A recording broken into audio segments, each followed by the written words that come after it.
जब तक जीवात्मा को अपने परिवार में रहने वाले लोगों के प्रति विश्वास होता है, तब तक परमात्मा सहायता करने के लिए कदापि नहीं आते।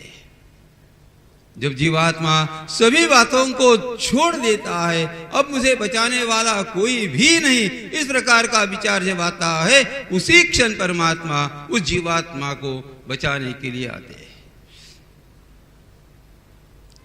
100% सरेंडर।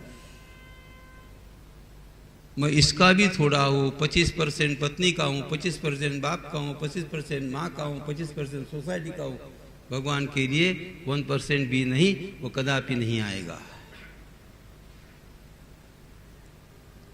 यह दयालु परमात्मा का अत्यंत कठोर नियम बताया गया है। जब तक यह जीवात्मा परिवार में, समाज में रहने वाले लोगों के साथ में अपना संबंध तोड़ता नहीं, तब तक परमात्मा इस जीवात्मा के साथ संबंध जोड़ना नहीं चाहते, कदापि नहीं।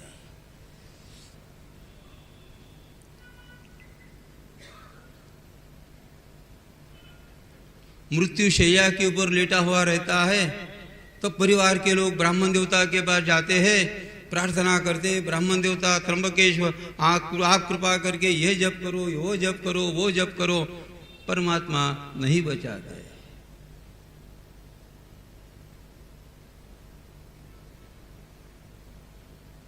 मेरा एक मित्र था, अभी नहीं है,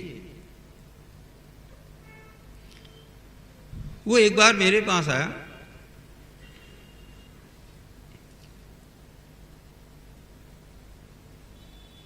मैं उसका नाम याद कर रहा हूं, क्या नाम है, बहुत साल बीत गए।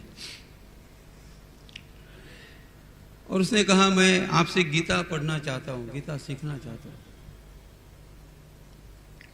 मैंने उससे पूछा, भाई आपकी आयु इतने साल की हो गई, 40 साल की आप हो गए, और अभी आपको गीता पढ़ने की इच्छा निर्माण क्यों हुई?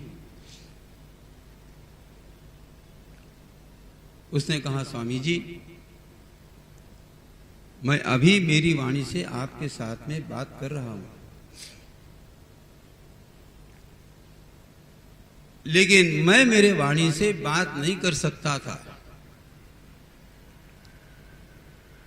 इसीलिए मैं पुणे में केई में हॉस्पिटल है, मैं हॉस्पिटल में गया। मेरी जिह्वा का ऑपरेशन तय हुआ था। मेरे जैसे और भी पेशेंट वहां पर आए। सुबह के समय में अन्य पेशेंट की जिह्वा का ऑपरेशन हुआ और मुझे पता चला उसका ऑपरेशन अनसक्सेसफुल रहा, वो बोल नहीं पाया।